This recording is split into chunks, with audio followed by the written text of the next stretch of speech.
And welcome back to another Love and Action Network TV and podcast event.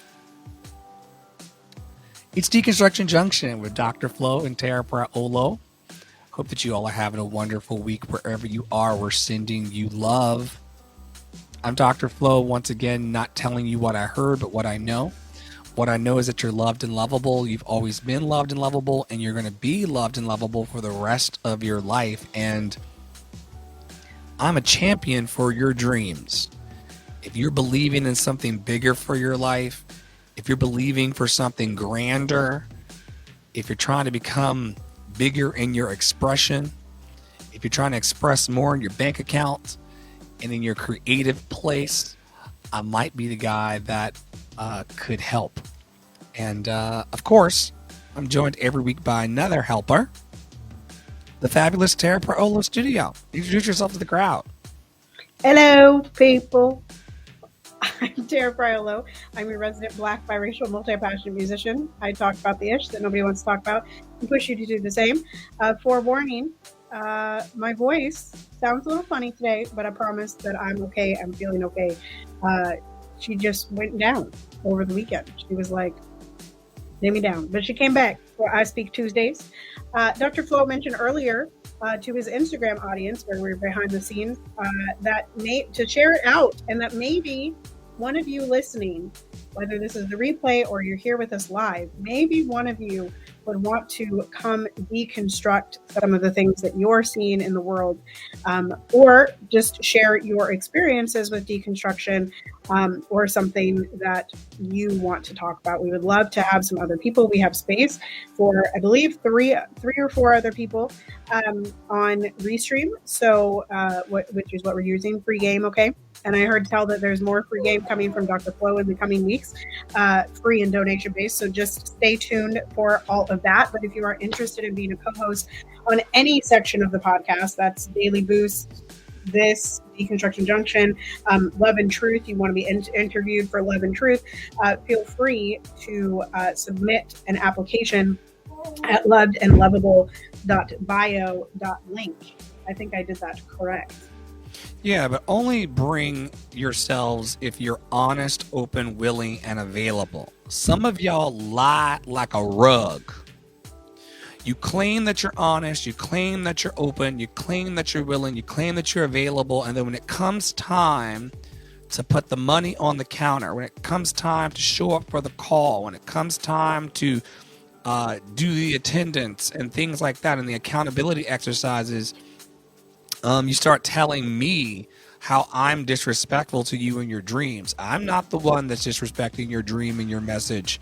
It's you shutting down. So only come to be our next guest host or to even be around us if you're prepared to put up or shut up, because there are really important conversations that need to be had right now, and some of y'all are mumbling. We need people who are saying, like, yo, I stand for something. I've got something to say. Freedom for all, unapologetically. And so, yeah, Tara has the casserole. I'm the guy saying, like, don't even eat it if you're allergic to love and truth. Tara Praolo has an amazing gift in our network of putting the casserole neatly on the table. But if you're allergic to nuts, don't eat it. Don't eat it. Don't eat it. And speaking of nuts, let's talk about Patti LuPone. Did I even spell Patty's name right? I don't even know. I just typed it. So I dubbed this Patti LuPone's racism. I was going to dub it like Broadway drama, but it's not Broadway drama. It is Patti LuPone's racism towards Audra McDonald and who was the other person? Keisha Lewis. Yes, thank you. And if you go to the next slide, there's a little blurby. There's some blurbs. So and the second one actually links out to the Black Girl with Books. I think should link out to that post. But essentially, I believe Patti LuPone was being interviewed and said, you know, here's the problem. She calls herself a veteran. Let's find out how many Broadway shows Keisha Lewis has done, because she doesn't know what the fuck she's talking about. And then she Googled it and she says she's done 7. I've done 31. Don't call yourself a vet, bitch. The correct numbers are actually 10 and 28, but who's counting? She explained of the noise problem. This is not unusual on Broadway. This happens all of the time when walls are shared. I mentioned that Audra McDonald, the Tony-decorated Broadway star, had given the video supportive emojis. Exactly, Rapone said. And I thought, you should know better. That's typical of Audra. She's not a friend. Hard D. The two singers had some long ago rift, Lapone said, but she didn't want to elaborate. When I asked what she thought of McDonald's current production of Gypsy, she stared at me in silence for 15 seconds. Then she turned to the window and sighed. What a beautiful day. So I think you can see where this is going. And the other thread that I included was from Miss Pacchietti, which was the one that I reposted. And it says, Patti LuPone is mad because Patti LuPone could never. If she could, she would have done it already. Y'all keep flying too close to the sun and getting burned. We don't play about Miss Audra, beloved.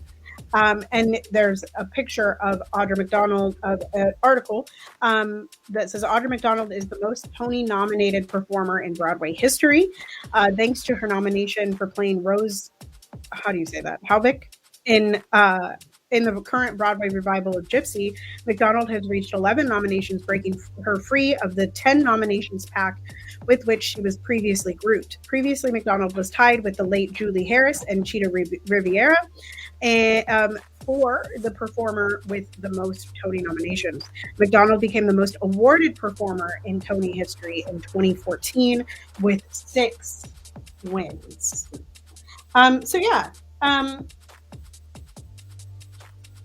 Thoughts, I guess. I mean, racism on full display. We're not shocked. I think this is the thing that, like, I think there's some people looking in that are shocked that someone as high up in the industry as Patti LuPone would speak like this. But I don't know why you all are shocked when people are saying that we're cheering for, quote, Daddy Trump to come back into office. So, like, this is... Daddy Trump? Daddy Trump, quote unquote. I thought on TikTok, this person was like, yay, Daddy Trump's back in office. And I don't know why I got fed to my thing this morning, but I was like, y'all... Interesting. Patti has been notoriously in the industry a bully and a notorious asshole as well. She has disrespected audience members. She has said very crass and rude things. And none of this comes as a surprise. I really would like to know what the rift and beef is with Audra, because I'm sure that Audra's narrative would come out on top. This is a woman who has had to be in a viper's nest, often the only person of color in a show, and still has poise and grace and a dignity to her that I do not possess. Audra is... my God. Yeah, she is beauty and she is grace, okay? She's exceptionally talented, and Patti is a hater, man. Patti is a hater. You could have your own Tony, your own fan base. You know, you could be commanding top billing and top rate in the highest of theater in the country and still be a hater. Right. And I don't think that a lot of people are talking about that enough, that, like, you would think that once you, like, ascend past community theater or church theater or church gigs or whatever, you know, I'm not trying to put those in a line. I'm just saying that you would think that once you got out of the pre-professional, semi-professional, total professional arena, like, once you cross that bridge, it would turn into a space where we're just supporting one another because it takes a lot to work at that level. Instead of lifting up and saying, like, yo, to be on Broadway, and I've done it, it's hard work, mostly navigating the personalities of the people who are around you. The singing itself and the acting itself and the dancing itself is not depending on what you're playing and what you're doing, it can really vary. But I found the personalities of people like Patti LuPone, which are in every level of the business, they're insufferable. They're mean girls who make it very, very hard on top of Audra's allergies, on top of her rigorous vocal, schedule. If memory serves me correctly, and y'all can DM me or message me if I'm off base, Patti LuPone has done this role before. So an empathetic heart would be of understanding that it's rough. And I want to support you in your take. But see, the drama of it is that Audra McDonald said that Patti LuPone's version of this character could not live in her body because Patti LuPone's experience as a white woman is vastly different than the direction that Audra's taking it as a black woman. This is the first time that this role has ever been done by a black woman, and it's being lauded as the second coming of Black Jesus, because once you put a colorism and racism lens on top of anything, it starts to dig at a deeper hurt and conversation. We also know notoriously on Broadway that the white people who feel like shadowed or placed in silo by larger black talent, they don't want us to be black excellence. They don't want us, I'm sure that in some stages and arenas, Audra is commanding a higher rate than Patti LuPone is right now. This is peak jealousy. And people who can't call it what it is, white mediocrity and white jealousy, she's essentially, because right now, and for those of you who don't follow Broadway news, there's a contentious battle for that particular Tony. You got Nicole Scherzinger, the former Pussycat Doll, who's over at Sunset Boulevard singing her ass off. And she is running toe-to-toe with Audra for this particular award. And it was going to be a toss-up until Patti opened her stupid mouth.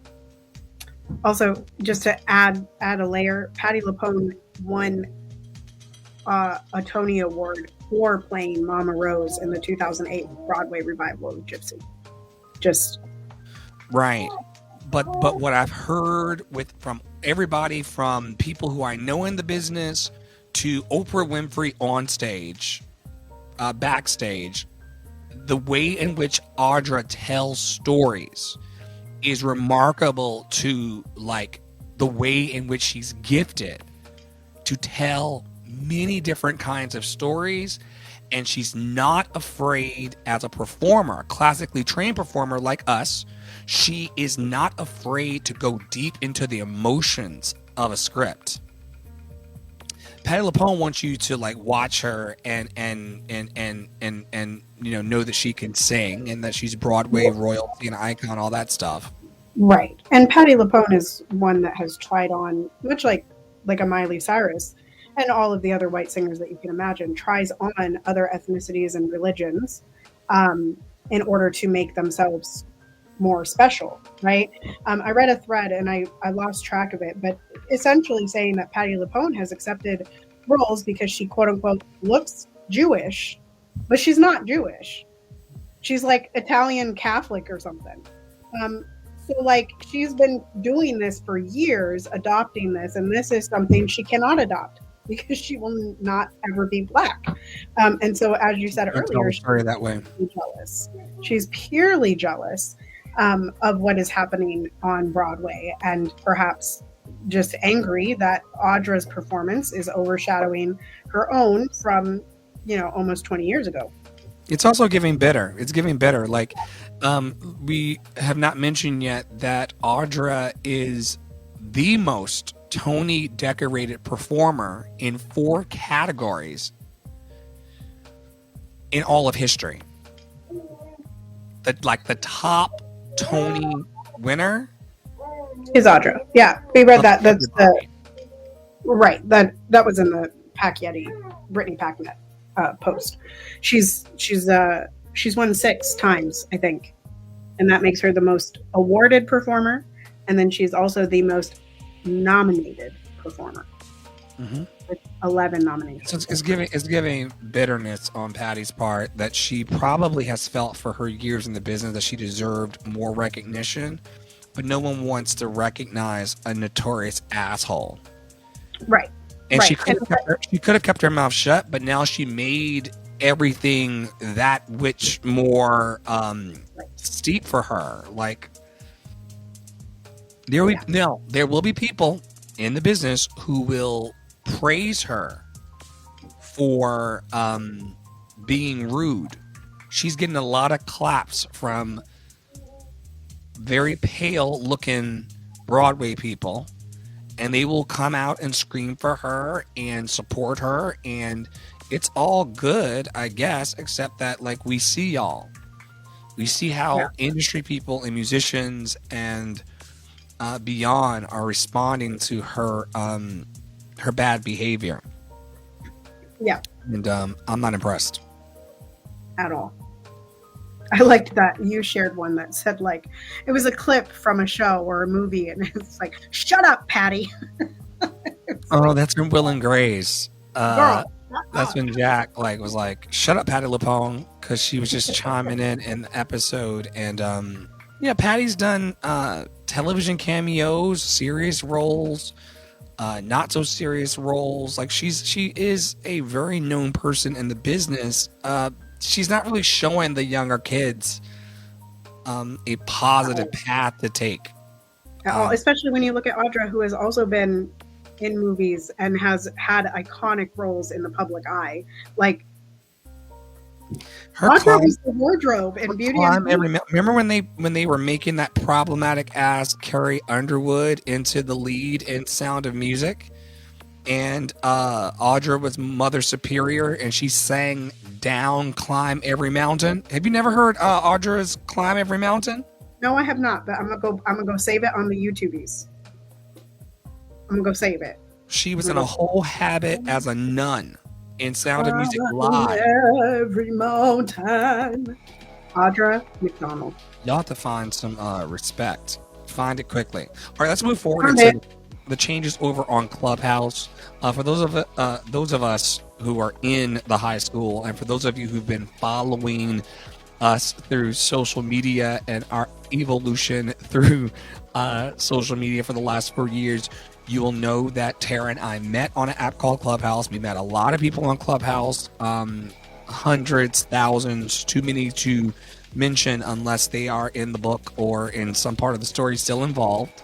But this week, they introduced premium features that allows for people to kind of creep and kind of sneak around in the nosy ways that humans like to. And I just wanted to open up a discussion about what you feel about. We've talked for hours in rooms and privately about this. Essentially, for those of you who are not familiar with the story, they have given people a $4.99 subscription that allows them to be anonymous, like a person driving down the street in their car listening to the radio, in audiences.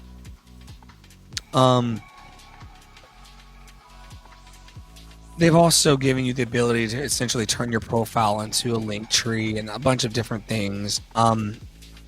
My question is, do you think this is going to spur more community and a deeper conversation for us in our network and also the world at large from what you see, Paola? I don't think so. I think, and I've said this in every room, in every space, that I think it defeats the purpose of Clubhouse, which has always said that their goal was to encourage communication and encourage conversation. And I don't see how being an anonymous person encourages communication. I also, there was some argument, it wasn't an argument, but somebody was making the argument that, it's good that you can have the viewer, you can see who views your profile because then you can see who removed you from the room. Girl, I don't care. If you remove me from the room, I don't want to come back. I wasn't welcome there. I don't feel welcomed at your table. I don't want to be at your table. Mm-hmm. So it don't matter to me, right? And I hope you blocked me so I never see you again. Like the same thing that I would do to anybody that came into my room, and I did the same to, right? So to me, I think it's an attempt to, if I look at it from a marketing perspective, why do people introduce premium and introduce extra features? It is to make the app relevant, right? In the same way that Instagram will introduce a feature and then everybody's talking about it on Threads and Instagram for days on end, right? And then we adapt, and then it, things die down again, and then it comes back up. I think the problem with this particular one is that people can already go on Clubhouse and be anonymous. And Clubhouse was a hard sell even back in the day, right? Like to get people onto Clubhouse, even back when it was just invite only, it was hard to convince people to come try the app, right? And then it was harder to convince people to continue to come to the app. And so when you are introducing something that doesn't encourage conversation, because as an anon person, you cannot speak, you cannot type, you can only use GIFs and send emojis. That's all you can do. I don't see that helping Clubhouse. After the conversation dies down, I think there's a town hall today or tomorrow. Like after the conversation around Clubhouse Premium dies down, I think that Clubhouse will die right back down again. And the people that are remaining there are the people that are, doing the same thing that they've always done. I got up super early this morning and I saw the House of Creativity was still doing their morning room, their early morning room. Same thing. I went in, same thing that they've always done, right? And I just don't.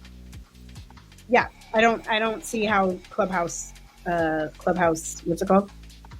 Premium, with their Plus. Clubhouse Plus with their gold pluses, encourages more users on their app, which I have to think is the goal. If your goal is money, you want more users so you can get more data, right? And I just don't. Right. Think that that's happening. I didn't see any discussion about it on Threads. I didn't see any discussion about it on any other platform, right? Except for Clubhouse, which means that the job was not well done. They fired a huge section of their team and then never grew the product anymore. Strange. I don't think that we're quite out of the weeds. I don't think that we know everything about the last 4 years, and I think that more will come out about exactly what's going on here. And I, too, am looking forward to the town hall today and the way in which they try to dodge the realities of what's happening on that social media platform. All right, it's on you. All about George Floyd. Yeah. George. So, and you can go to the next slide. Essentially, I just want to recognize that this is the 5-year anniversary. It was actually Sunday. May 25th is the date that he was murdered. And this just says, it's from Zelly Imani. It says, George Floyd should still be alive. Justice isn't a courtroom win or a payout. It's a world where police don't get to kill us in the first place. And I really, there was a lot that was being shared on Sunday and throughout this week that has been shared, but I don't see this point centered enough, that last point. It's a world where police don't get to kill us in the first place. And I remember in 2020, that was a real focus, right? Was like, it's not reforming police departments or the way the police run. It's abolishing them. It is changing the world. And George Floyd's daughter said, Daddy changed the world. And for a short time, when people were actually focused on how dangerous police are to the average population, he did change the world, and he shouldn't have had to change it by being murdered. He shouldn't have had to change it by becoming a martyr that he did not consent to, right? And so I really just want to recenter that, like, as we've talked about many times on this show, like, there's absolutely a different way that we can play this. There is 100% a different way that we can play this. People do not have to die in order for us to change things, right? People do not have to be murdered in order for us to change things. And it is sad to me and angering to me how many people have gone back to being reactive and complacent. It's really, and even the same people, like these same people talking about, 5 years, George Floyd said nothing about George Floyd's murder last year, right? They're making a big deal out of it in the 5 year, but they didn't make a big deal out of it in the 4 year. And I just wanted to recenter this because I said it this morning in the clubhouse room, but this week for me, it always hits really hard. And then just yesterday or 2 days ago, the federal mandates for reforming the Minneapolis Police Department and like actually forcing them to be somewhat better and not kill people has been repealed. So, this is 5 years later. And yeah, so that's all. And I just encourage you to remember and share Millie McGee. Pictures of him in his joy, right? There's a pretty infamous picture of him with his daughter, and some other images that I found floating around on threads and beyond. But no one should have to. The world that we want to live in isn't the world where the police officer is in jail, right? Sitting in jail, wasting away. It's a world where George Floyd didn't have to get murdered in the first place. So that's all. Why do you think we live in such a punitive society? Because I think, so to me, that question, and we quote it a lot. Oh, child. Careful. I think it's Shakespeare. Maybe it's Henry VIII. Maybe it's a real quote. I don't remember. It's from some very dead white man. But like, is it better to be feared or to be loved? Right? And I think most people's answer to that, at least in allegedly white people, is to be feared, right? Or people that are in a class that they want to be respected, or they want to feel powerful, or they want to feel, they want to be in the hierarchy, right? Which emergent strategy tells us that we don't need a hierarchy, right? I think that in that world, hierarchy only works if you are feared. And so how do you enforce fear? Well, you enforce pain, right? You enforce suffering, you enforce martyrdom, you enforce starvation. Like, you enforce all of these things in order for people to stay silent, right? And so that's I really feel like it stems from that, like being feared instead of being loved. Because why else? Like if the goal was to be loved, the police wouldn't be murdering people. The country we would not be doing and funding what we're funding in Gaza, right? We would not be funding that. So yeah, I think it all stems from that. Yeah. Black fatigue, which is defined as the feelings that melanated people have living in this kind of society. I'm actually going to get the definition of it. I had not heard this until on TikTok like 2 weeks ago. But I'd never heard of it before that. Yeah, it's the first book to define and explore the intergenerational impact of systemic racism on the health of Black people and how to combat its pernicious effects. I feel like a lot of what happened to George and what happens to a lot of Black and brown people at the hands of ICE and the police is happening to create this kind of propaganda in the world that we are not safe people, that we are not loved and lovable.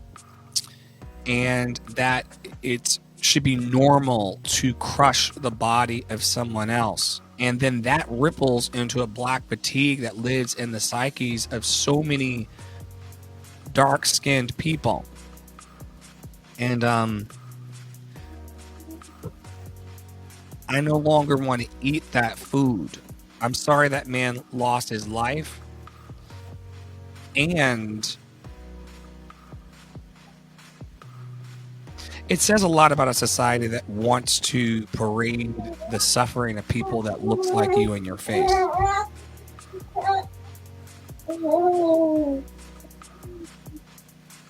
You know, it's a crippling of the mind of the community. It's a crippling of the hope of people in community. It's this general, I'm just talking about black fatigue, but it's a general fatigue that people are feeling in a deep way throughout the country. And I'm very curious about what solutions we're going to find as we walk through fascism and tyranny. They recently, #duh, came down from the courts and said that all of these orders that he was making, a lot of them are not constitutional. And America has been around for hundreds of years based upon a document that didn't blow it up, even though it's based on lies. But the lies were kind of working.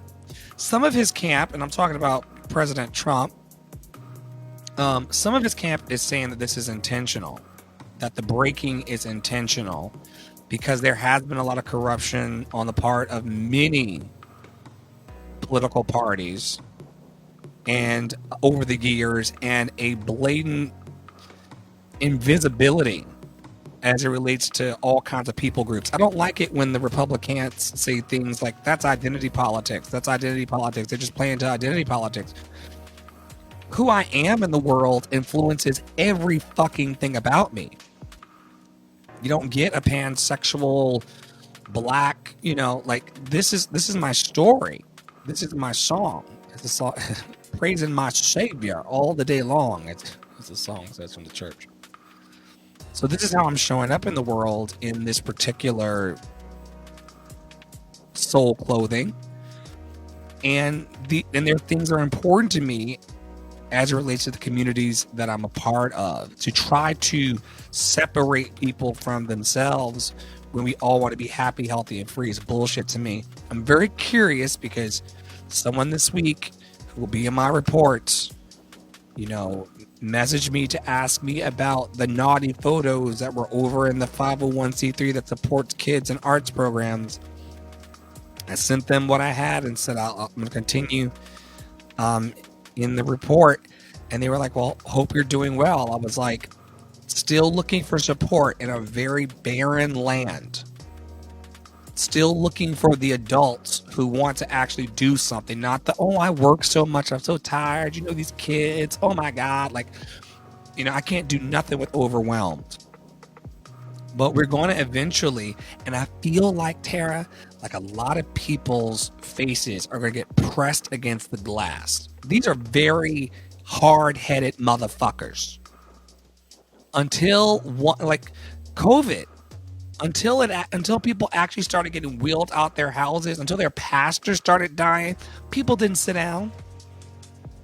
There are people to this day that still acted like it didn't happen, or like it wasn't happening, or it's not still happening, while saying RIP and pouring out one for the fucking homies. Crazy.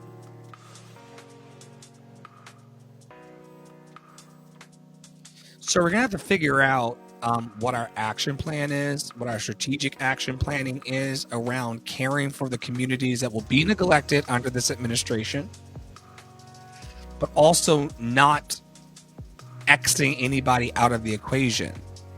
I'm not anti-white, I'm not anti-black, I'm not anti-brown, I'm not anti-anyone. I hope we get our shit together in time to be able to be happy, healthy, and free.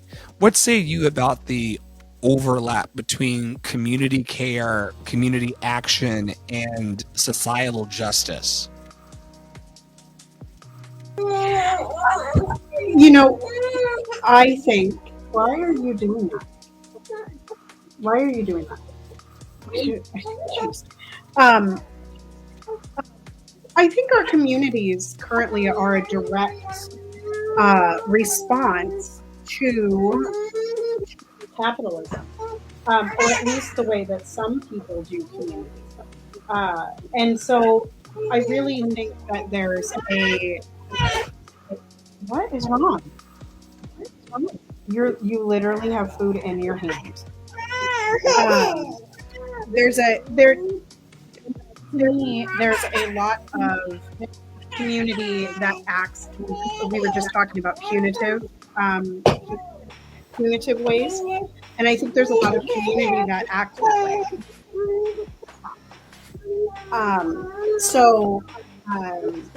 Societal justice is very interesting to me because I don't think that is an issue.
And we're back. I gave a bob. We were to do that. We were not going to do that. So anyway, I think that we could have a conversation about what justice is. And that was quoted in that last thread as well. Like, what does societal justice look like? And how do we organize community underneath of it? And I think that in the last 5 years, where a lot of relationships have gone so parasocial that a lot of people don't actually know to be an authentic community, and a lot of people think that community should be punitive because of the way in which the larger society demands justice, right? In the larger society's brain, the justice equals punishment, right? Justice, like, did something bad, you get punished for it, end of story, right? And so I think we can ask different questions to create different communities and create different ideology of society's justice, right? Does that make sense? What was the last part? Society's justice. Yeah. Like, I think Yeah. the ideology has to change on a small, like, in the same way that, like, right, it starts with us. Like, you and I, over the last 4 years, have become more aligned with each other, and of course we still have disagreements, but there are fundamental ways in which we align, like wholeness or law of attraction or these kind of things, right? And I think that But you can't get there without a healthy conversation and a healthy set of right, boundaries. and that's, you know, like, what you plus one, two or three are gathered, then it's 4, then it's 5, then it's 6. It's always that kind of like one at a time in order to change the larger world, you know, to see a world that we want to actually live in. It's a big deal. It's a big deal. You're up next on creation. Yeah, so the and next joy. slide is a thread, and this is, you know, one of those things where I'm like, let's bring some joy. So this says the joy of creation shouldn't be a secret, especially for creatives. Talk about your work and the things that light you up. Share what's inspiring you, the stories you're drawn to. It matters. And on Throat Chakra Day, I think this is a good thread to bring, but I also just, like, I saw it and I was like, oh my gosh, I'm kind of talking around about this all week of, like, how do we want to show up, and how can we talk about these things and remain in the joy, and, like, with all the things that are going on against us and for us, and how do we show up in the joy of creation? Because at the end of the day, many of the people that we meet and come across and connect with are artists, and they are artists with throat chakras that are partially closed or completely closed, and they don't want to talk about their art, and they don't want to talk, like, they don't want to speak. And it matters, as this thread says. It matters that we talk about what we're doing, and that's an internal message to me and an external message to you, right? So, yeah. You're going to feel better expressing yourself. Right. You're going to feel better, you know. One of the chief messages that I hear from a lot of loved ones, clients, aliens on the moon is that they don't feel heard and understood. Mostly because they don't feel heard and understood by themselves, but they definitely don't feel heard and understood by the world around them. And the first question that I always go to in coaching is, have you told them? Have you told me? Do people even know who you really are? We talked this morning in the AM room over on Clubhouse about legacy and how you will be remembered, and what people will say that you did with your life, and how you express yourself, and what your professions were in your earthly life, in your humanly lived experience. And unless you know how to express your I am, you're never going to feel the joy of creation. Because the joy of creation is, I am this, you know, right now I am a speaker, powerful speaker. Sometimes I'm a singer. Sometimes I'm a poet. Sometimes I'm humming, you know. But all of that comes from being okay with who you are. And being okay with who you are allows you to say, hi, my name is such and such, and I am doing this with my life in the world. And then after that, we can come into agreement.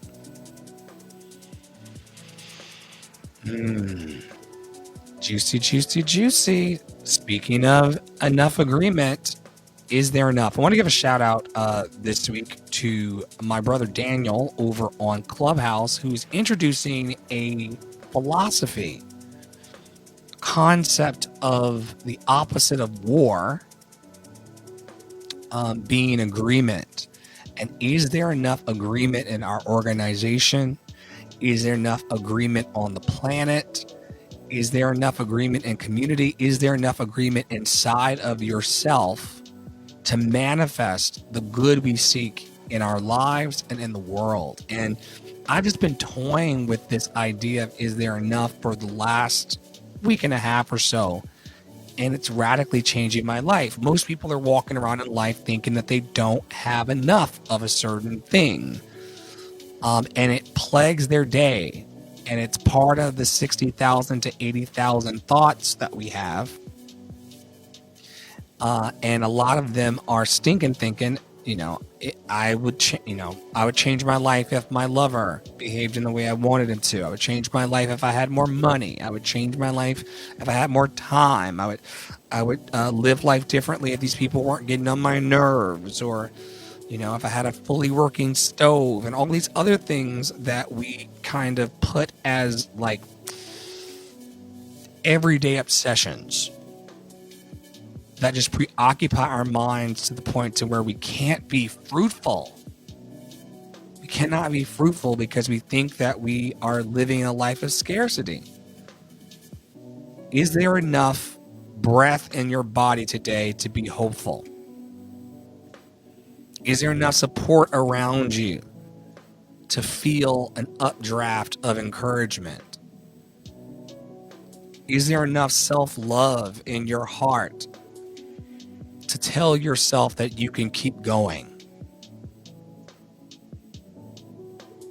Is there enough confidence in you to recognize that you've survived every day up until now? And Tara's dearly departed grandma would also teach us that you're going to survive all of the ones in the future as well. At least up till 94. Rest in peace, Grandma Dolores. We're going to get to where we're going. The question is how. And if moving from this place of deficiency is not making you feel good, you might owe it to yourself today to pick up a different thought. And this is something I'm adding to my woo-woo toolkit. When I look at my life, oh my goodness, like, how I'm going to grow this dream. I have to always start with where I am in the present moment, the current bank account, the current network, the current wealth index, and see if there's enough opportunity in the present moment to bridge myself into that quantum field that we talk about in our network, this space where you're doing great. You're actually having the life and the conversations and the opportunities and the expressions that you say you want to have, so that you're not a liar to yourself first, and then feeling like an imposter in the world. I no longer teach about imposter syndrome. I no longer talk about it because I'm no longer lying to the world about who I am. What you see is what you get. Loved and lovable. You do not have to walk around in the world today feeling like an imposter if you just commit to telling the truth about who you are. And if who you are is not aligned with who you really want to be, and start squaring it away, folks. Start looking at your life. In a lot of 12-step traditions, they call it a inventory. Start taking an inventory and just being like, yo, this is who I am. This is also who I want to be. And I need to get more aligned with who I want to be, so that I don't feel like a liar amongst my peers and the people that I'm supposed to sell myself to. What is this lifting up for you? What has this, is there enough conversation? Has it rooted? Has it, like, how do you relate to it? Is it something that's wagging your tail, or have you heard it before? Yeah, I mean, I think a basic premise that I have lived on for a long time is that everyone is so enough that it hurts, right? Like whatever they are doing, it is enough. I think where this lands for me is like you said, the inventory personally, right? Like, it's not for me to judge for another person if they have enough of whatever they're trying to do. It is for me to ask myself, is there enough motivation? Is there enough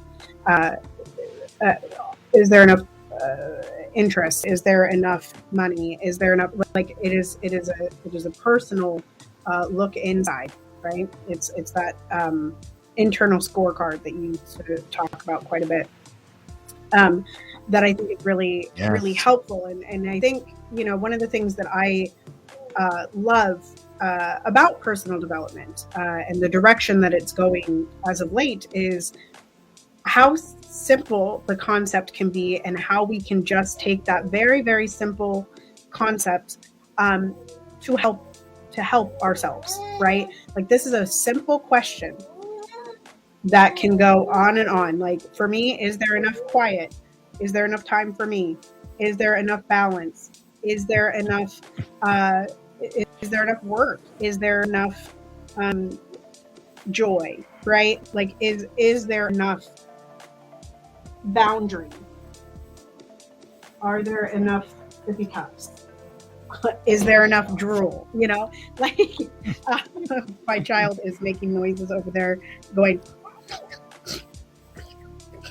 and progressively drooling more.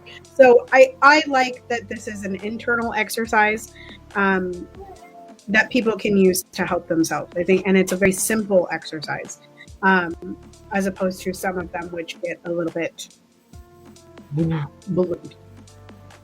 Yeah, sometimes we can get overwhelmed when we start making these concepts that are supposed to help enrich our lives so complex that it becomes part of the overthinking issue. Which brings up the question, is there enough clarity? You know, is there enough inner wisdom? Is there enough self-trust? Do you have enough self-trust today to encourage, equip, and empower yourself to live your dream? And I mean, that's been the biggest one I've been asking myself, just walking around the house, in the shower, you know, eating the banana, like whatever. Like, is there enough self-trust? Do I trust myself enough to just push out into the dream? And the answer that's coming to me after many years of wrestling this thing is, yeah, there's enough self-trust to keep going. There's enough self-trust to not give up on that dream. There's enough self-trust to keep showing up. There's enough confidence to make a way where there may seem to be no way. But y'all know there's always a way. There's always a way. If you want just it, make sure that you, child, you can want it if you can have it if you really want it. If you want it, you can wait. If you can have it if you really want it. Yeah, I did it weird. You can have it if you really want it. But you got to try and try and try. And I've talked about this on the podcast before. I talked about it on Clubhouse and beyond. My Clubhouse husband, who I adore, shout out to Poppy Water and the House of Mommy Water. You know, we have very simple agreements in our relationship that's kept us together for multiple years. Woohoo! Yeah, it is that we try love, which is a quote from the late great ancestor Toni Morrison. She said, we owe it to ourselves to try love. We owe it to ourselves to experiment with different kinds of love with the people that we're in. Tara and I are probably in like the 22nd version of our relationship because we try love differently to get the combination right. No one's going to be the same. If she's the same person she is today, 10 years from now, I will be like majorly disappointed. And I don't try to breed disappointment in my relationships.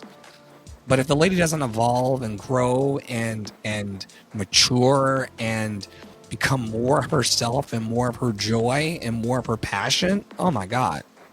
Let's not do that, shall we? Let's not. That would be a boring life. Well, beyond boring, just like, well, yeah, boring. Yeah, not what's beyond boring. We also know, though, from the emotional guidance scales that if boredom is the thing that's taking you out today, I want to encourage you to get on my wait list because we're going to be talking about boredom and how to turn that boredom in your business and in your relationships and in your friendships, because some of y'all act out because you're just fucking bored. We're going to figure out Or a you way. haven't had no water. Some of y'all need to go have a glass of water, including my kid. Don't mind if I do. As we're playing with boobles. Boobles.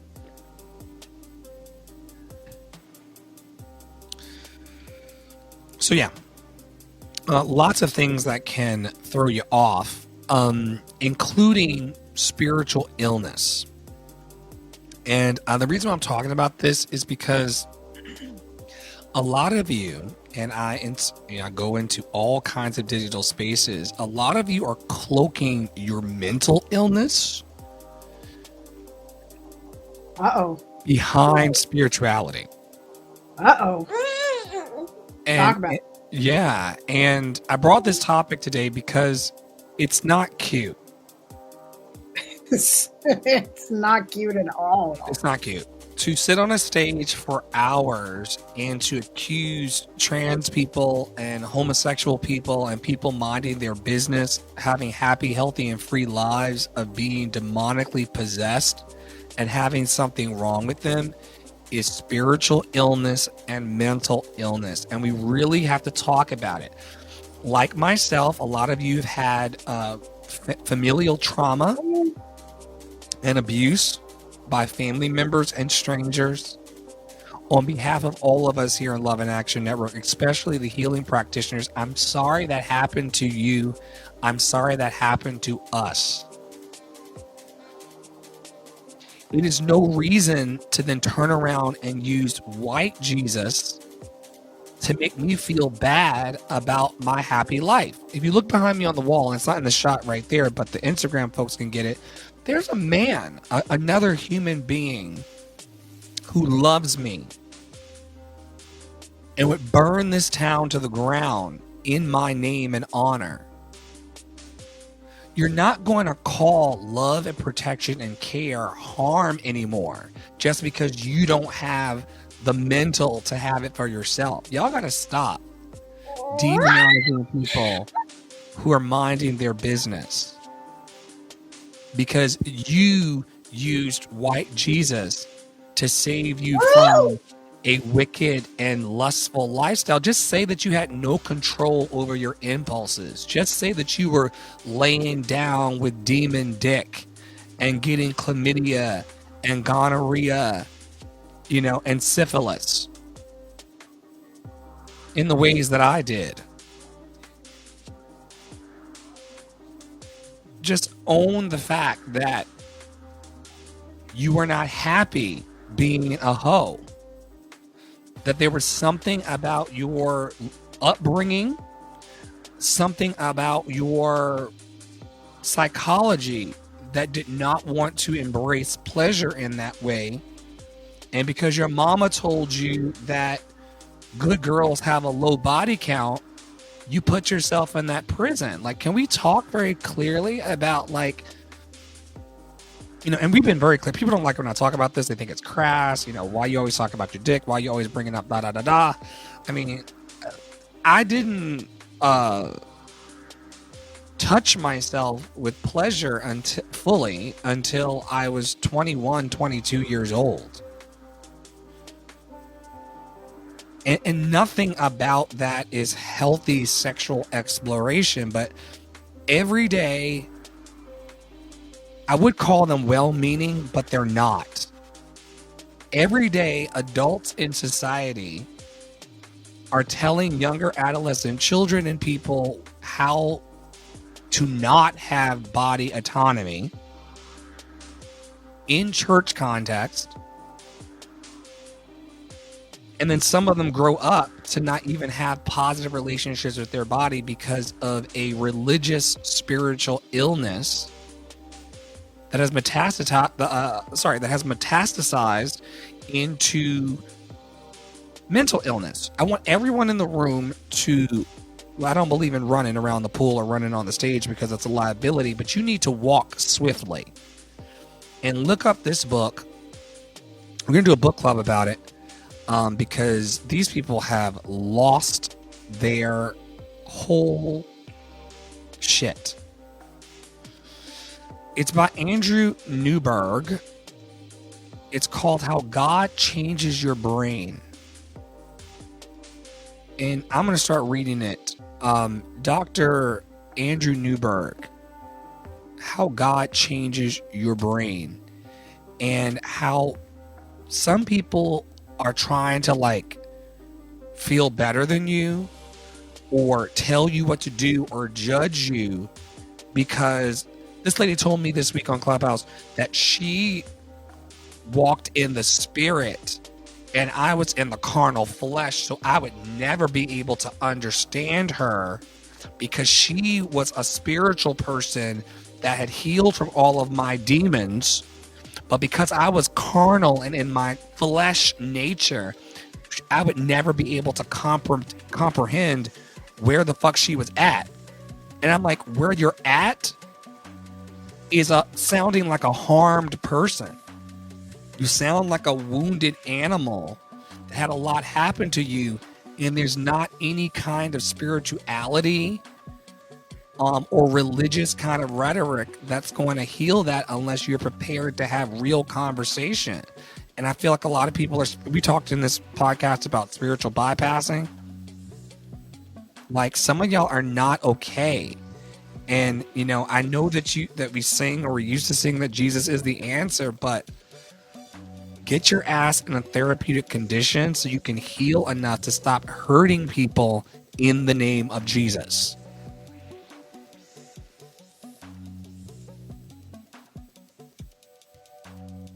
If Jesus was who you said he was, then he wouldn't want you to hurt people. Y'all have a concept of Jesus. It's wild. He was out here trying to feed people and clothe people, and they hung him. Right. You know? Right. But you want me? Oh my God! Let's not even get to that. But you want me to follow Jesus? But what, like, to where? You know, crucifixion. I told y'all before. I'm not dying for y'all. Mm-mm. I'm gonna go,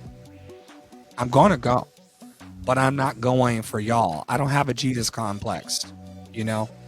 But I'm not going. And apparently he has a dream girls complex. Exactly. We've been boldly declaiming. We've been boldly proclaiming and declaring. Declaring and proclaiming comes out as declaiming. We have been boldly declaring ceasefire now for over a year. Year, maybe up to 2 years. Y'all are mumbling. Y'all are acting like you don't know what's going on. Y'all are still scared of Zionist and Jewish people. The kid agrees. And it's really wild that there has not been a conversation around the ceasing of harm and the building of hope. People want me to know, every day online, people want me to be acutely aware that they're smart and intelligent and talented, and they can sing too, and they can talk too, and they can use big words too. But there's 3 words that we've been saying for a long time. Ceasefire now. And we talk about it. We've expanded it here. It's not just the bombs that are dropping in Gaza and the digital warfare that's happening through the removal of our constitutional right to free speech online. We also talk a lot about matters of the heart. And I used to say that nobody's talking about this. We're talking about this, and we're going to align with more people who want to talk about it.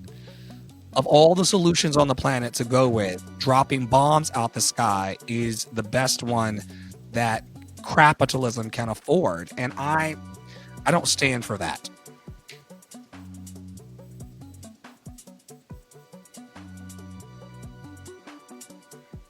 So the back one should have a link. But I'll read that front one first. What's happening in Sudan, Congo, and Gaza is not complicated. Genocide is not complicated. Imperialism is not complicated. White hegemony is not complicated. I think that's a typo. Settler colonialism is not complicated. Just so y'all know, it's not complicated. It's also not complicated to say ceasefire now. It's not. It's really not. This back one, Dr. Flo sent this into the Deconstruction chat in our public-facing WhatsApp group, and it is Cindy McCain on gut, and it says we can't just sit back and let these people starve to death. And I watched the video, which I will summarize. Basically, it's what she says. She says the international community needs to pressure Israel to let aid in a sustained way, and they ask her very directly. And this is the part that I hope a lot of people get to. They ask her directly, like, is Hamas stealing the food? And she says this has nothing to do with Hamas. She said Israel is not letting the aid in. Israel, they're not getting food. They are being starved. And so anyway, that's a great video to go watch if you have, I guess, questions. But as it says, it's not complicated. It's not complicated that these people are being starved to death. You know? Let's see what the good lady says. And it needs to be going to the correct places. So the various gates, it's inconsistent as to how the gates are open. It's inconsistent as to the roads we can use. The roads that are the better roads, the ones that can get us further along, aren't open at all. It's complicated right now. And again, I will tell anybody who will listen, we need to get in at scale and be allowed to feed these people before a further catastrophe occurs. Your organization announced at least 15 of your trucks were looted when they entered southern Gaza en route to bakeries. Israel has consistently said that the looting is being carried out by Hamas. Have you seen evidence that it is Hamas stealing the food?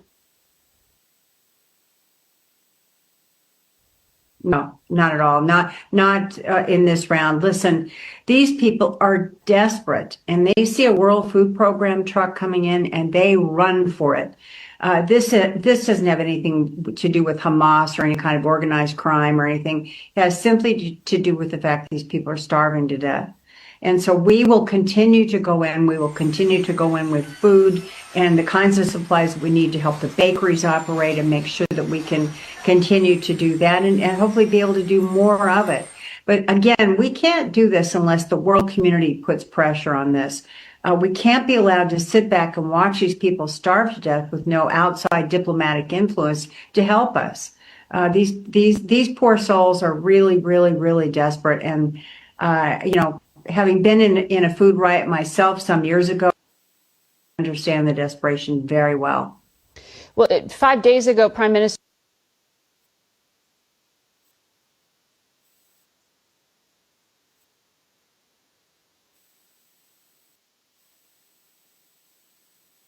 All right, I'm going to let people come back to that on their own.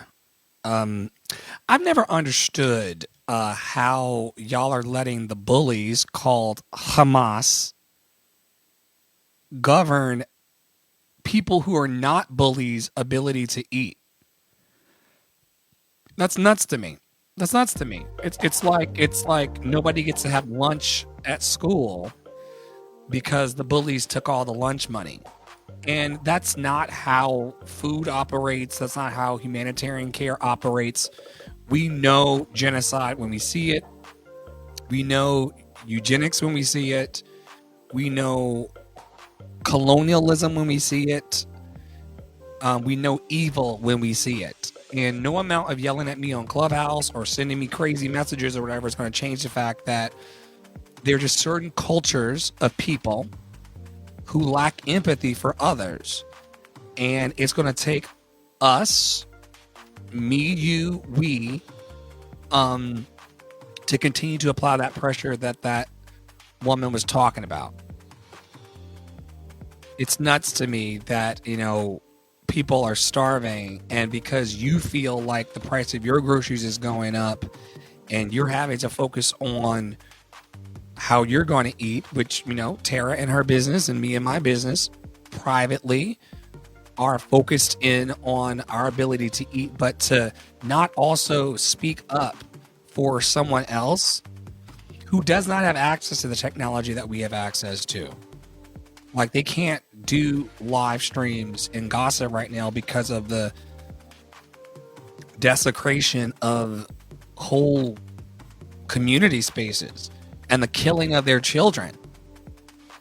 So they don't have the, I mean, if someone came in and bombed every kid and kills every kid in my neighborhood, I wouldn't have the emotional fortitude to go out here and do it. They're asking that we raise voice, and that's why we keep coming in here every week and frankly making those of you who don't speak up look foolish. And I'm going to talk to you about it in my talkbacks and my shows. I'm going to talk to you about it in my private conversations. Don't come and have dinner with me unless you are prepared to answer the question about what are you doing about the genocides all over the world and this money grab that's happening from oligarchs. People who could care less about my black ass and your white ass. They don't care about our suffering. You know, Zuckerberg has built a bunker that I'm sure is very much supplied with all of his favorite snacks. He doesn't care about the separation and the isolation that people feel. Ceasefire now to that too. And y'all are, you know, invited to our WhatsApp community where we're texting each other, you know, throughout the day to kind of stay in this human race.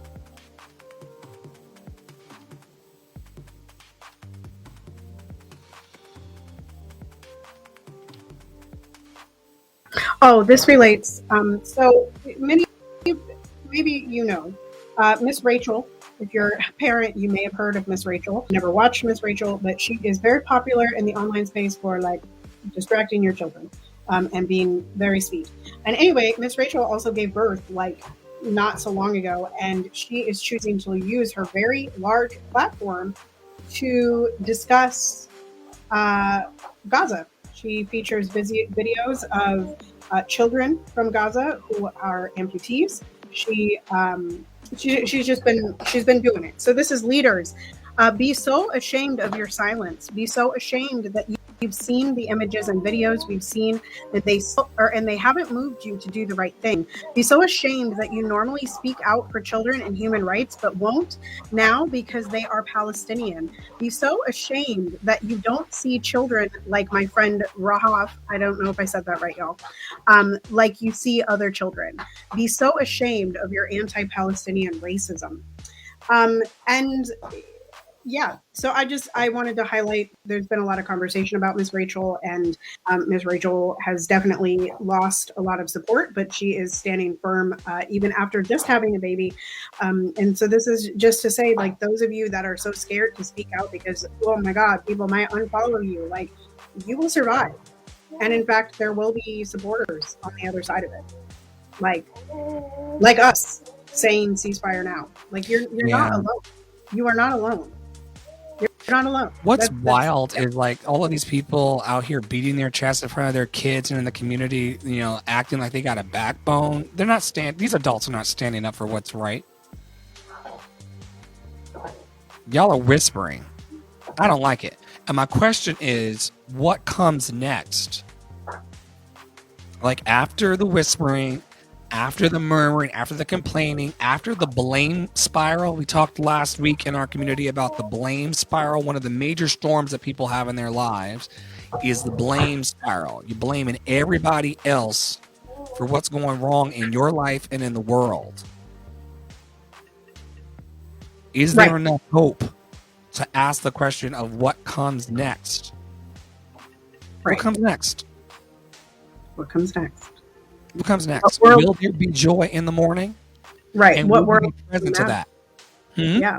What world can you imagine? Like, I feel like we quote this every week. Like, Christiana Smith talks about collective imagination and imagining. Like, and that's the first step, is being able to imagine something other than what we're living in. And actually, there's a video that I have to send you that discusses how Harriet Tubman manifested a different world.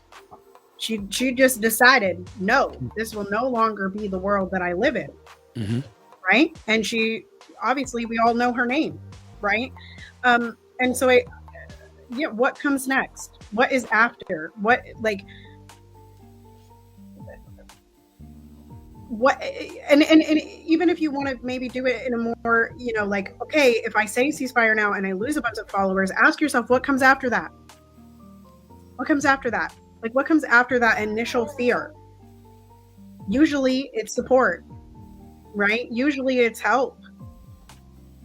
Usually it's making yourself feel a little bit better, right? Oh boy. So What do you yeah, think the core fear is? I think the core fear for a lot of people, and I see this all over the place, being well, and this is interesting because it's not actually true, right? And we know fear is false evidence appearing real, right? But I think a lot of people are afraid to say things incorrectly, or afraid to be wrong, or to be called out for being wrong, right? To be noticed for being wrong, I think is the core fear, to be seen, but you're wrong. But at the same time, I don't think that people realize that the silence, like, you're so fearful of being wrong, but your silence is making you wrong, right? So like, we, and those, you may not know it, but some of us are over here looking at you side-eyed and saying, I don't want to work with you because you're sitting there engaging with all white ass shit that doesn't, you know, allegedly white, that doesn't say ceasefire now, but you're also scrolling right past a whole bunch of people saying ceasefire now, right? And we see that too. So like, you know, I think that the fear is, and I've learned this over the years, like, being so fearful of, you know, like, this is stupid, but like, being so fearful of posting something out of order, or posting something at an inappropriate time. And I'm still trying to get over the inappropriate time thing. But like, honestly, if it posts out of order, guess what? It still got me 6 people into my community. So like, what comes Wait, next? is this anecdotal? Did this happen to you? No, that happened. The Aria post that got 6 people into blackening the canon, that was all sorts of out of order.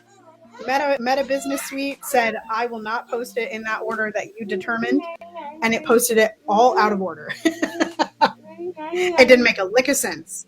But I can tell you, I'm still here to live the tale. Okay. Yeah, and I believe there are parts of this that we can predict, or seek to predict, and then there are other parts of life that's just completely wrapped in serendipity, and that's the adventure part. You know, y'all know that I teach the pursuit and happiness within great sex, great food, and great adventures. And just letting life happen and be pleasantly surprised by the outcome, including those 6 people in blackening the canon, which we're going to talk about in a little bit. It's part of the adventure of life, and I love it. I love it. My Love Revival and Academy will be coming to your community very, very soon, because I'm getting out of my own way. They're very simple messages of hope and simple songs of hope that I want to sing over the world. And Dr. Flo's Dream Rehab will be coming to communities where we can just sit down and talk about the things that are important to you, the ways in which you want to joyfully make money, and the stories you want to tell before you get out of here. And by out of here, I mean leave the planet. I cannot wait to see y'all as this particular guy out on the road. And it's going to be fun to lead kids of all ages into their creative process, and hopefully leave them behind with some kind of program that they can continue to uplift the stories in their community. We have not, and by we, I mean I have not done a great job of promoting these artists. We have about a dozen Black artists who reached out to our network for support in various ways. We have run all of their content and requests so far, but there is a rotation that we want to get them in. We will continue to provide love and support to those artists, and also seek out other artists of the darker variety, because You know, you lighter humans can just walk into a room and get special attention and talk over people. It is Black artists that often are neglected. And so we are seeking to bring attention and awareness to those who are overlooked or made invisible by the status quo. If you're interested in supporting Black artists or being featured yourself, go to our website, lovedandlovable.bio.link, lovedandlovable.bio.link, lovedandlovable.bio.link. We would love to get to know you better and to support you. I'm also hiring for the Academy and the Love Experience. I can't do everything on my own, y'all, so I'm leaning into those who are diverse, those who want to celebrate the power of love through music, theater, and art, and those who just want to have a great day. Some of those people are over in our Clubhouse community. They just stop by for about 15 minutes, 11 a.m. Eastern, 3 p.m. Eastern. Of course, we're here today, and some of them came over. But it's all about celebrating life. And if you're interested in working in a profit sharing arrangement with our team and or just volunteering your time because it's better than whatever you got going on, I would invite you to go to the website, send me a WhatsApp for now, or send me an email telling me that you're interested, or send me a text. It's all good. Hopefully by the end of the weekend, I'll have up some portals and spaces where you can just go in and let me know how you want to plug into our awesome, including the blackening of the Canon project that Tara Paolo Studio and her foundation are championing. I'll let her tell you more about it, but we are looking for people who want to have a healthy conversation, and that includes this one. Yeah, absolutely. Yay. So, more and more as Dr. Flo and I talk about this in his Unfuckwithable program, which is available to all of you for $25 a week. Actually, it's not available to all of you. It's available to those of you that are honest, open, willing, and available. Okay. But anyway, blackening the canon. And it costs way more than that. That's just what most people pay to keep my interest. But yeah, Unfuckwithable. Got to jump into it because some people like talking about their dreams, and then they talk themselves out of their dream. Becoming unfuckwithable means that you are not talking yourself or letting other people talk you out of fabulous projects. Tara has been talking herself in and out of her experiences from college as a Black student who didn't feel completely seen in her voice and in the songs that she was being asked to perform. And so in her own special way, she is illuminating her own path, but also helping to illuminate the paths of those who are coming behind her in classical music. Lots of overlooked composers, a lot of overlooked performers. And so we're bringing awareness. And I didn't know there were 6 new members. From a while ago, but yeah. There's someone that joined that I don't know who they are yet because they haven't introduced themselves. But anyway, so as I talk more about it with Dr. Flo, I find so much more that it is about the identity of the people that are wanting to sing this repertoire, and the identity of the composers, and it's really an identity journey, even as opposed to like a representation journey. It is that as well. But yeah, right now it is a group chat over on WhatsApp. It will soon hopefully be conversations that are publicized to you all, probably via Substack. Probably I will update at some point. And then also my album will be coming out sooner than you think, in June sometime. And so that will be the next step in blackening my canon of repertoire. So that is on the way. So those are the blackening the canon updates. I'm super excited about the conversations that will spring more inspiration in the hearts of the people that participate. I'm looking forward to that. I'm looking forward to all of the seeds that will grow in our garden. If you're interested in planting and growing a digital garden with us, we are on Make your Roblox. garden grow.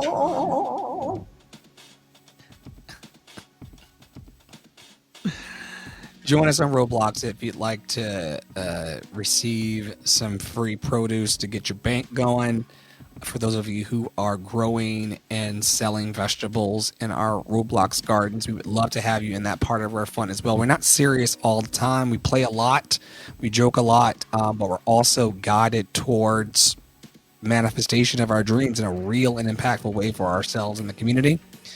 Closing thoughts, Brett Olo, on how today's unfolded. We need all of it. We need joy. We need imagination. We need what comes next, and we need enough. Those are my closing thoughts. Yeah. Oh yes. Oh, And yeah. with the recognition, with the recognition, that's funny. I'm like not immortal sometimes. With the recognition that abundance is having everything you need when you need it, and a deeper recognition that you could get it if you really want it. But as we said earlier, you got to try. So give yourself the freedom, give yourself the love of trying something new today. Don't be afraid of failing. Don't be afraid of making a mistake. Don't be afraid of telling people that they're loved and lovable. And don't be afraid to connect with all of us here in the network, because we want you encouraged, equipped, and empowered. And we want you to know that good things can happen to you if you think about them first. On behalf of Terra Praolo Studio, Poppy Water 33, myself, Andre, and the Flow, and everybody who is a healing practitioner here at Love and Action Network and follower of this journey that's taken us 25 years forward. Some would say 25,000 years forward. And yeah, we're really, really grateful for all of our participants and all of our donors and sponsors and producers and friends. Thank y'all always for holding space for love daily with us. Thank you for watching. Thank you for your words of encouragement. Thank you for your support in what has been some emotionally turbulent times for all of us here in the community, who are still leading with grace in the face of loss and life change. We're very, very grateful that we believe in ourselves enough to keep going, even when life is not